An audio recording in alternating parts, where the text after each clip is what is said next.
What up, everybody? Hey, welcome to another episode of the Dig Deeper Network.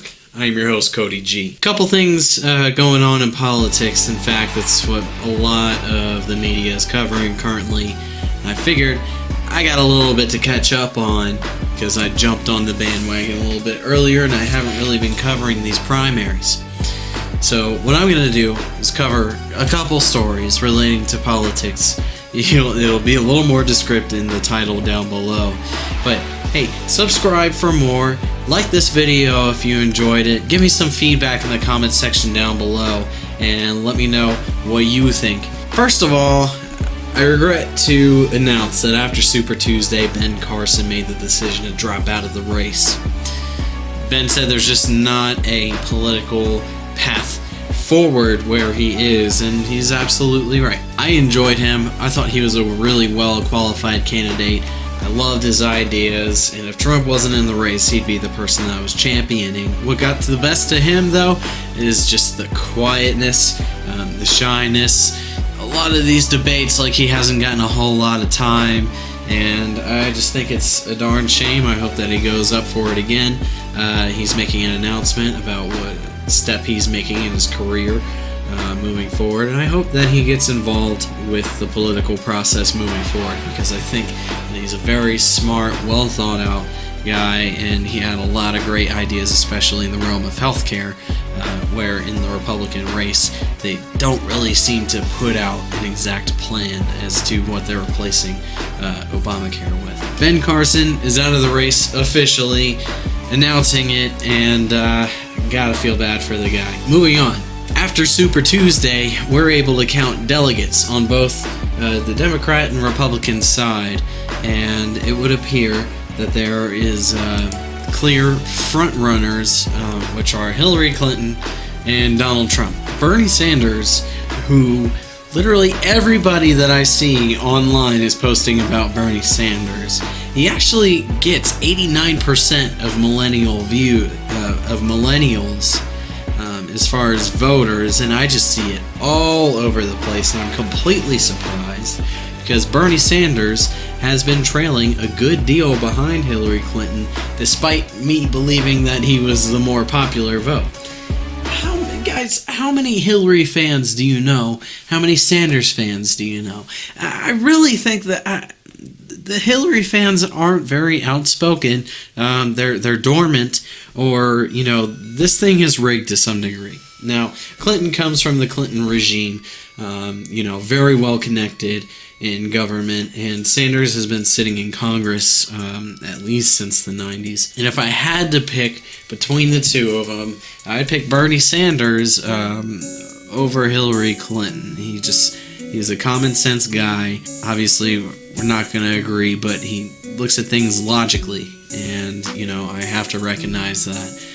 Hillary, it seems like she has too many people on her team. She's too manufactured as a politician. However, that practice seems to be reaping the benefits for her because she has a massive lead in regards to delegates.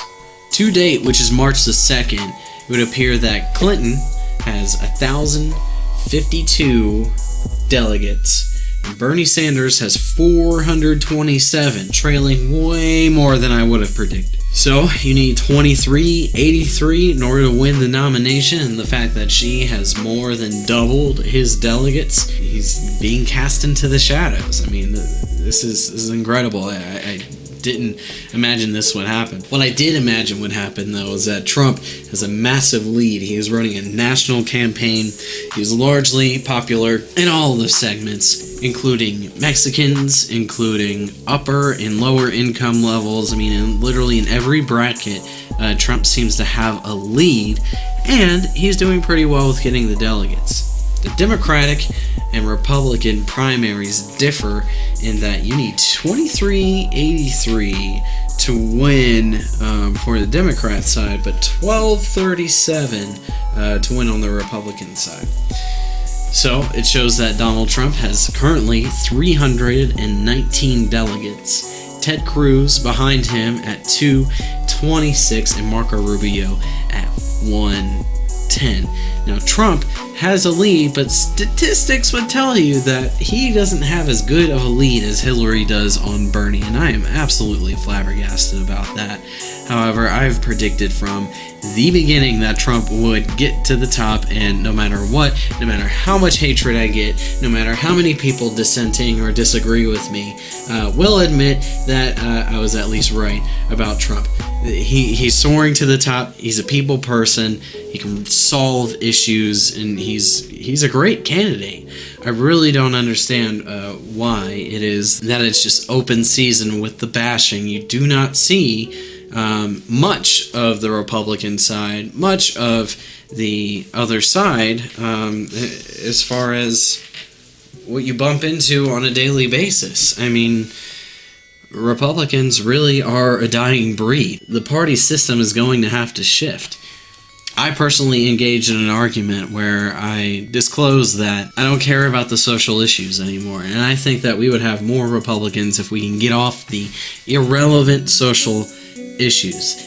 Let's just face it, we're not going to rip rights away from gays. We're not going to be able to completely outlaw abortion. You're not going to be able to completely illegalize weed again. These are just things that are determining factors to people for what political party that you want to run, but nobody understands the fiscal part of it. Being a fiscal conservative, I get a lot of hate, and I can deflect the social issues, which is great because that seems to be the major point of everything. It seems to be the substance of every debate, yet I don't think that really has huge relevance to America as a whole, as a global power, as setting standards. People aren't ready to face the fact that, a lot of decisions need to be made as far as trade, as far as borders, as far as defense, but mostly economics. Because economically, America is in a horrible position, especially the way that we're in debt and printing money just like it's nothing. One more thing that I wanted to cover is that Mitt Romney came out and said that on Thursday, and that will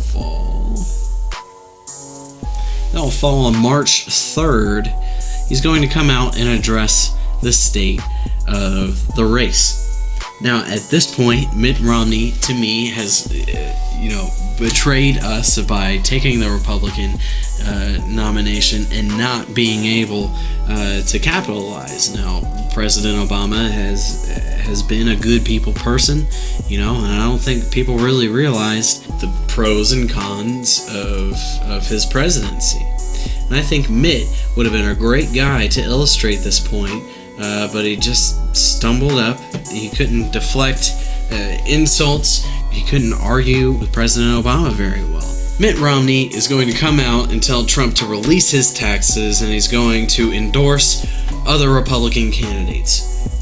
Kasich, I don't know if he's going to get this nod or not. I think eventually he's going to fall off. However, I would rather him ahead of Ted Cruz or Marco Rubio. Really, those two I'm not a huge fan of. But Mitt's going to come out and try to attack Trump's campaign, as well as everybody else on the planet, okay? Enough, people. Like we, as Republicans, we're not attacking Clinton or Sanders in the way that Trump is being attacked. It is just absolutely unbelievable to me that people feel like, they're the rational, logical ones, yet they're the most condescending people who don't have enough life experience to really understand what problems that we have at hand and what's important for our country to negotiate for us. So, I suppose I'll check it out. I think Mitt Romney's being a sore loser, and he's trying to manipulate and put hands in the game.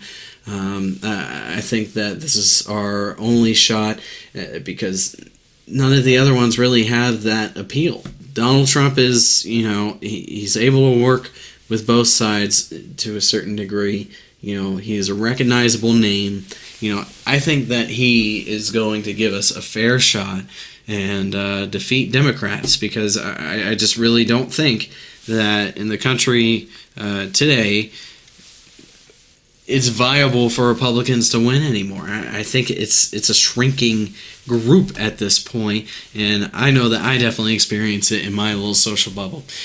Hey guys, tell me what you thought of this video down below. Let me know who you're voting for with these primaries coming up, and if you're talking about the primaries and you're not voting, butt out. Anyway guys, thanks for tuning in to the Dig Deeper Network with your boy Cody G. Till next time.